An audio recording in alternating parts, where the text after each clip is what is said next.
e hoje na companhia de duas advogadas especialistas no direito da pessoa com deficiência.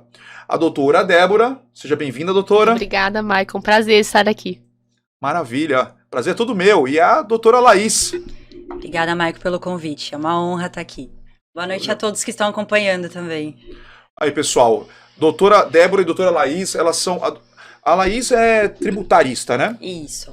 A Débora, mais no direito da pessoa com deficiência, Isso. né? Tá entendendo os casos também, isenção de imposto de renda. Isso, isenção de PVA, imposto de renda. ICMS a gente faz alguma... A Laís faz mais a parte de ICMS, mas a gente faz também. Então, pessoal, a gente está com advogadas especialistas aqui no assunto para a gente debater os direitos da pessoa com deficiência e os desdobramentos, né, das coisas que vem acontecendo aí. Então vamos começar por quem? Por quem eu começo? Pela Bom, Débora. posso começar sobre Doutora PVA. Débora, por favor. Então, sobre quem tem direito. Na verdade, a lei diz uma coisa, nós defendemos outra. Milhares de pessoas, de dezembro para janeiro, perderam o direito à isenção do IPVA, porque veio a lei, mudou a lei e disse que quem tem direito à isenção do IPVA é aquela pessoa com deficiência que precisa de adaptação veicular. Milhares de pessoas não precisam de uma adaptação específica, que só o câmbio automático basta. Então, a lei fez essa diferenciação.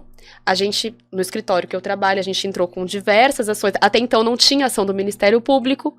O governo lançou a cobrança do IPVA. Algumas pessoas pagaram e optaram por tentar restituição depois.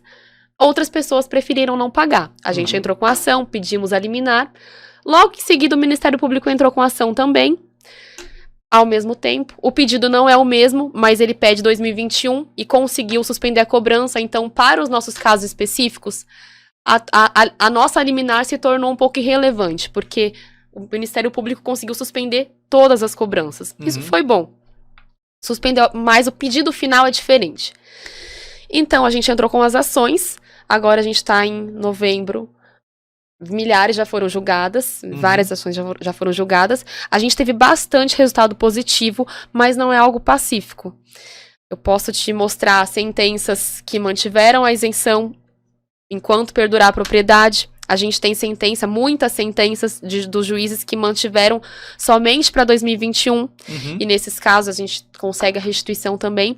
A gente tem sentença de improcedência, só que nesses casos de improcedência a gente vai lutar para aplicar eventual decisão favorável nas ações coletivas que ainda não tiveram desfecho e estão longe de ter, porque demora demais. A gente sabe que nem sei como que vai ficar 2022, porque o Ministério Público entrou, pediu a suspensão para 2021. Mas não é certo que 2022 seja cobrado enquanto não tiver uma sentença na ação do Ministério Público. E não estou nem falando das ações individuais, que eu estou pensando no geral. Muitas pessoas não entraram com a ação, estão dependendo do Ministério Público. Então a gente espera por uma movimentação para que eles peçam a suspensão também para 2022, mas a gente não sabe se isso vai acontecer. O Estado, quando ele vai criar um novo imposto, ele tem que avisar. Na verdade, ele só pode... Primeiro ele avisa, ele muda, e depois de 3 meses é que ele poderia estar cobrando esse imposto. Sim. No caso do IPVA, é anual, né? Então, só valeria as mudanças para o próximo ano. Então, não poderia, de hipótese alguma, publicar uma lei no mesmo ano já cobrar o IPVA. A Constituição, ela limita, né, o poder de tributação. O contribuinte, ele não pode ser pego de surpresa. Ele tem que ser avisado antecipadamente sobre as mudanças. Então, eu não posso... IPVA que é anual, se eu estou criando novas regras que revogam os benefícios de muitas pessoas com deficiência, elas não podem simplesmente já pagar no mesmo ano que efetuar essas mudanças. A pessoa precisa se programar. Sim. Né? Se avisada com antecedência, porque até então você é isento do imposto. Comprei o carro, então posso até... Fico tranquilo, posso gastar mais aqui e ali, porque eu não vou ter que pagar o IPVA. Você faz um planejamento, Você faz um planejamento, e IPVA não é um imposto barato, então do dia pra noite você tem que pagar. Então essa foi a tese principal ali por parte do Ministério Público também, do PSB. E aí quando você diz sobre questão que não está pacificado ainda, doutora, o que você quer dizer com isso?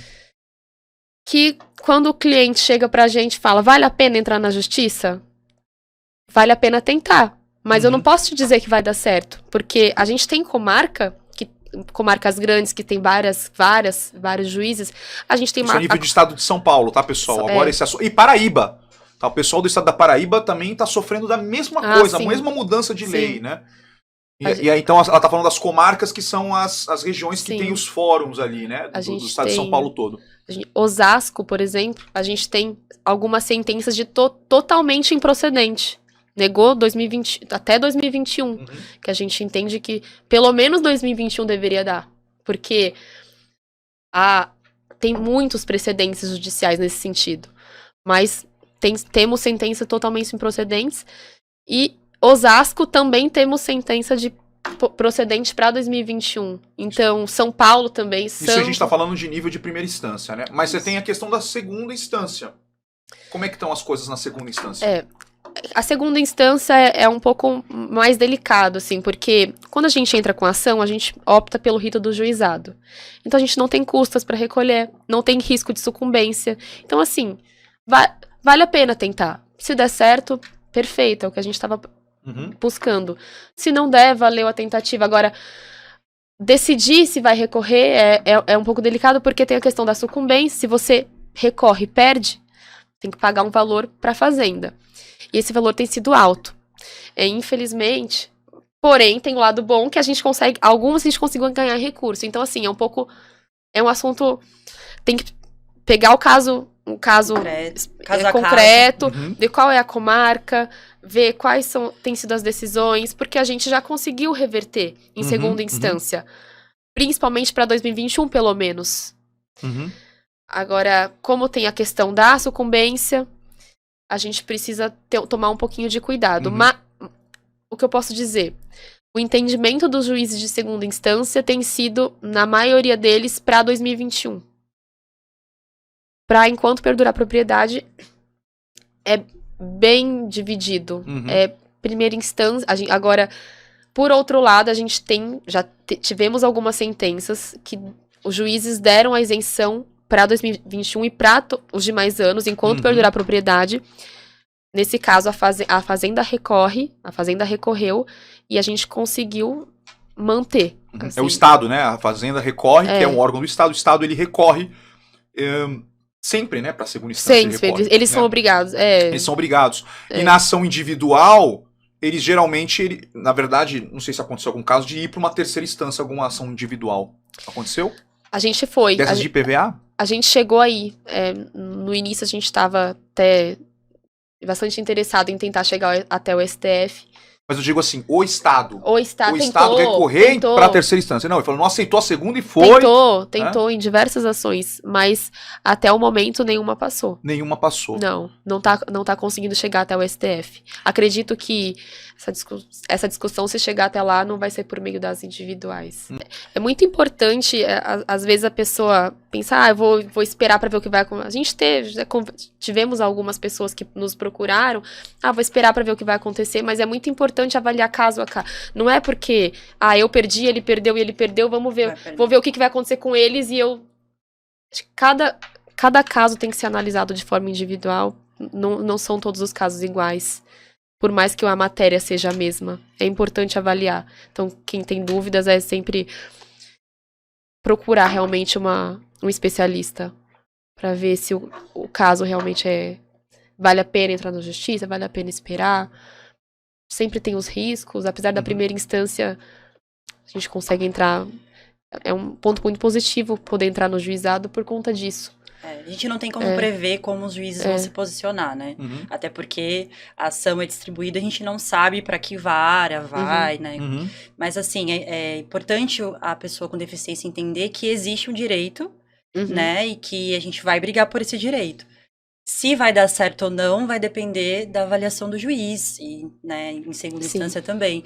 Mas o direito, ele existe, né? E eu acho que vale a pena eu acho procurar. O seguinte, a gente tem que sempre lutar pelos nossos direitos. Não pode aceitar de jeito nenhum, né? Tem que entrar, sim, na briga. Outro assunto, pessoal, que a gente vai falar agora é os casos onde você precisa transferir o carro. Mas eu queria saber de vocês sobre a transferência do carro antes de 4 anos. Então, existem liminares, né, que os juízes autorizam. Por quê? Porque quando a pessoa adquiriu o veículo com isenção de ICMS, o Estado de São Paulo tinha adesão com base no convênio 38 de 2012, né, em que a restrição, tanto para venda quanto para um novo pedido de isenção, eram considerados prazos de 2 anos. Então, com a mudança do decreto, considerando o convênio de 50 de 2018, que o Estado de São Paulo não ratificou, então, em hipótese alguma, poderia ter retroagido, era ilegal. Ainda as informações, as normas eram com base no convênio de 2012. Uhum. Então, quando a pessoa agora, com essa mudança do decreto, né, que aumentou de 2 para 4 anos, uhum. Ela não pode ser também, não ser beneficiada, perder esse direito, porque quando ela adquiriu a isenção com ICMS, o governo, o Estado de São Paulo, ele dava como promessa estatal apenas ficar no período de 2 anos. Então, os juízes se posicionam nesse sentido. A gente até coloca um artigo do CTN que fala que a isenção dada sobre condição onerosa... Código tributário... Isso, entrou a parte tributária, né? Nacional. É isso, nacional? Código Tributário Nacional.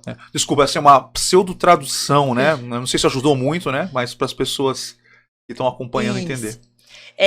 Lá fala que as isenções elas podem ser revogadas a qualquer tempo, com exceção às isenções dadas sob condição onerosa. O que é uma isenção dada sob condição onerosa? Primeiro, a pessoa tem que cumprir uma série de requisitos. Segundo, depende do despacho da autoridade. Terceiro, existe um prazo certo.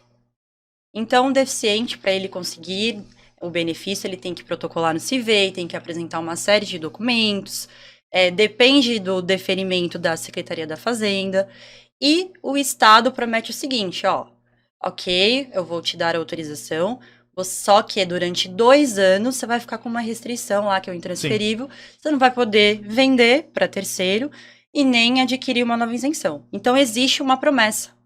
O Estado não pode simplesmente, depois de 2 anos, falar, olha, então, vou mudar as regras, agora de 2 vai passar para 4 anos. Não existe.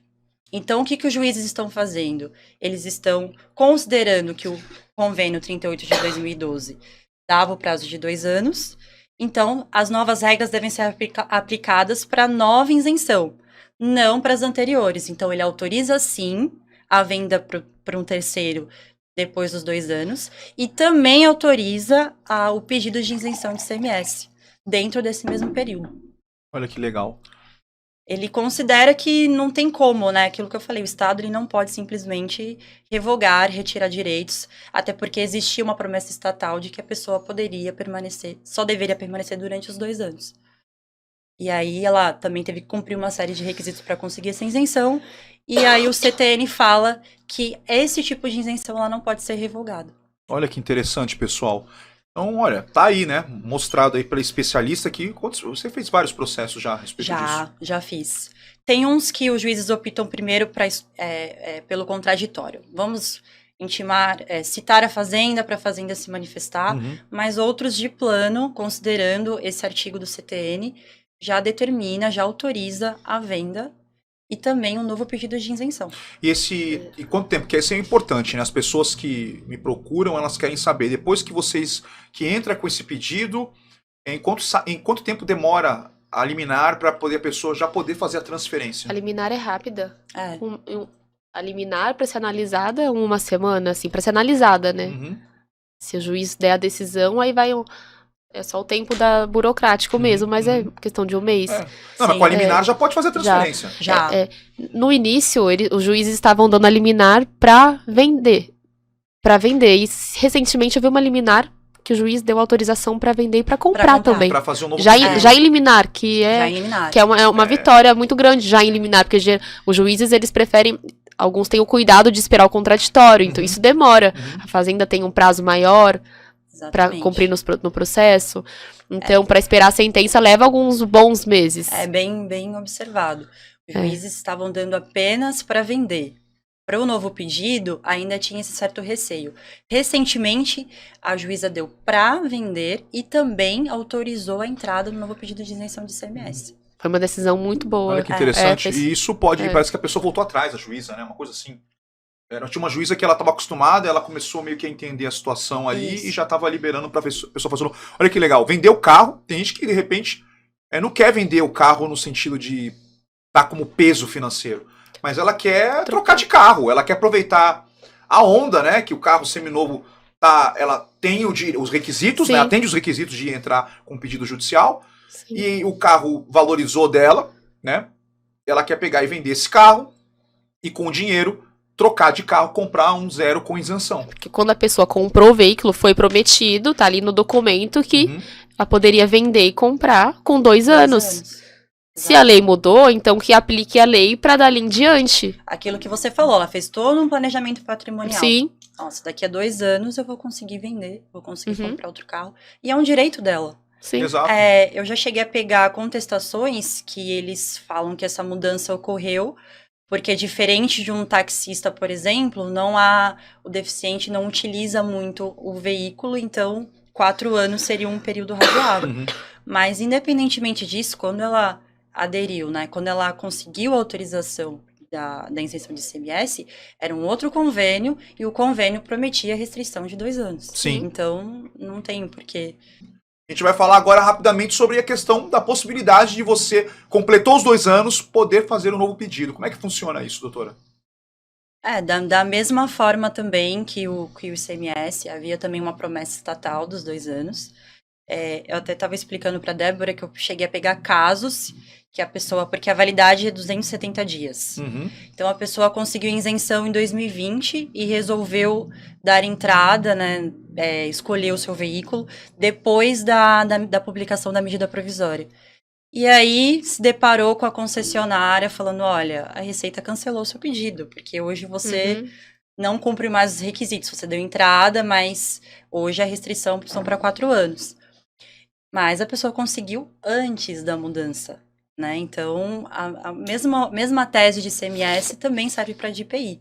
Ela também tinha uma promessa, ela poderia só ficar com a restrição durante 2 anos, depois de 2 anos ela tem direito, sim, de aquisição e também de vender o veículo. Queria entender um pouco mais sobre essa questão da isenção de imposto de renda a nível judicial.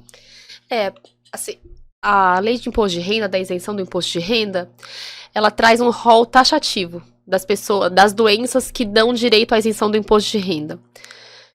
Então, a Receita o rol é muito taxativo, assim. Algumas doenças, elas são abrangentes. Às vezes tem uma doença que é a mesma coisa, mas o nome é diferente. Então, nesses casos, a via judicial se torna imprescindível, porque no administrativo eles olham, não é esse nome que está na lei, então eu nego.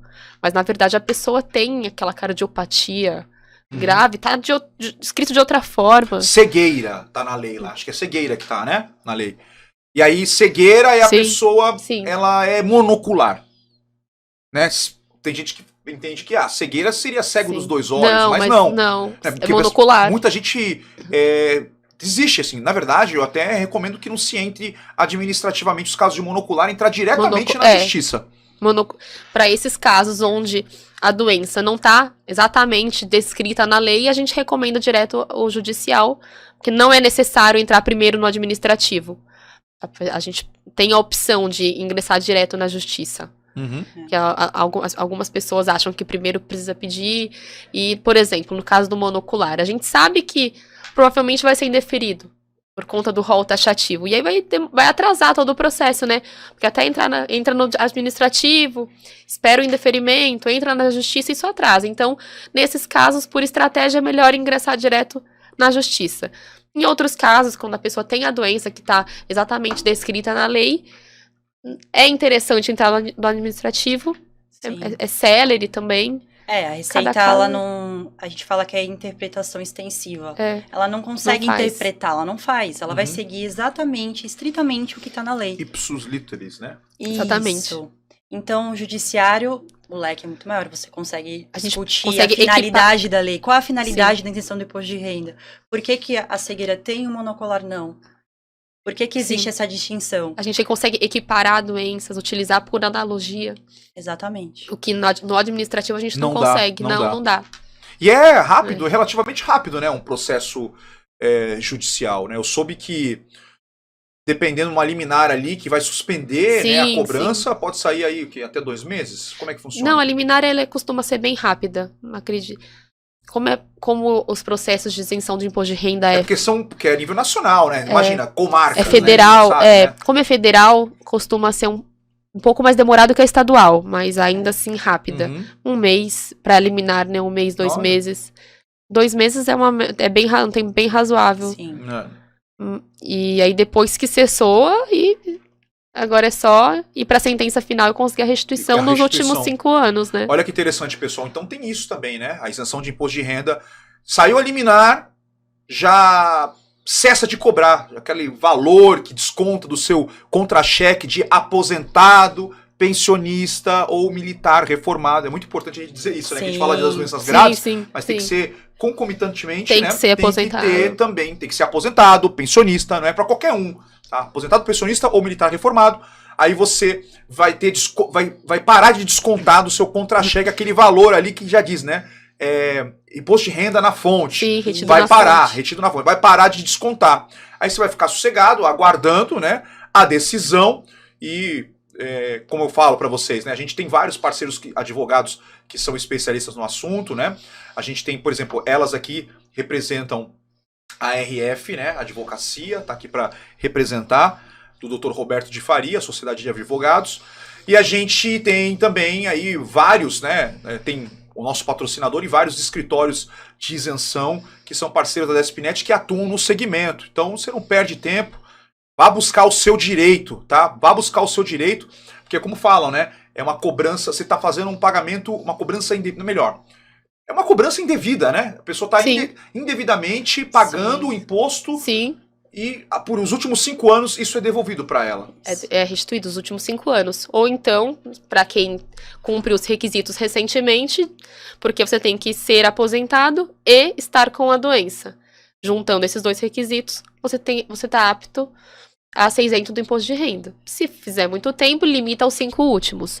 Se for recente, 2 anos, assim, é da data em diante. Então, pessoal, não perca a chance de você ser isento do imposto de renda, tá? Como a gente falou aqui, o exemplo, visão monocular. Atenção, meu amigo, minha amiga que tem visão monocular, aposentado ou pensionista e vem pagando aí, não conta, você nem percebe, nem a pessoa nem sabe que tá pagando, ela tá acostumada. Ela né? não conta com aquele dinheiro, na verdade. Ela conta com um líquido. O cálculo dela é aposentadoria, pensão líquida. Sabe que você tá pagando uma coisa que você não deveria pagar. Se você está de acordo com o que está previsto na lei ali, se você tem uma das doenças ou condições de saúde previstas na lei, tá bom? E como eu sempre falo, né, a gente sempre está aqui para poder ajudar vocês a tirar qualquer tipo de dúvida. Como é que vai ficar a pessoa que está com a isenção e o carro dela vai ficar acima do teto, que ela comprou 1 ano ou 2 anos atrás? Exato. Eu até conversei com a Débora que as pessoas precisam entender, principalmente os juízes, né, que o procedimento de isenção é diferente do lançamento de IPVA. Quando você pede uma isenção, é enquanto perdurar a propriedade. Você não vai ficar todo ano... deferiu, pronto, tá isento. Você não vai ficar todo ano pedindo para a Secretaria da Fazenda uma nova isenção de IPVA. Então, assim, a partir do momento que ele deu entrada e já cumpriu o requisito, o valor era abaixo do teto... Comprou abaixo do teto. É inadmissível que hoje, né, com esse aumento, além do que houve sim depreciação, não tem por que aumentar o valor, ele ainda ser cobrado, né? Meninas, muito obrigado, doutora Laís, obrigado. Obrigada, eu que agradeço, obrigada pelo convite e volto em breve. Eu espero que sim, você só aqui pode vir sempre que quiser, tá? Tá sempre tem espaço aqui, a gente tem mais aqui, ó, mais 2 cadeiras aqui, a gente acomodou, tem mais umas 3 ali, a gente acomoda todo mundo. Doutora Débora, mais uma vez também, muito obrigado pela sua participação, Michael. Tá bom? Eu que agradeço. Venha sempre que puder, aqui Obrigada. Vai ser um grande prazer ter essas mentes brilhantes aqui comigo, auxiliando a gente na luta pelos direitos da pessoa com deficiência.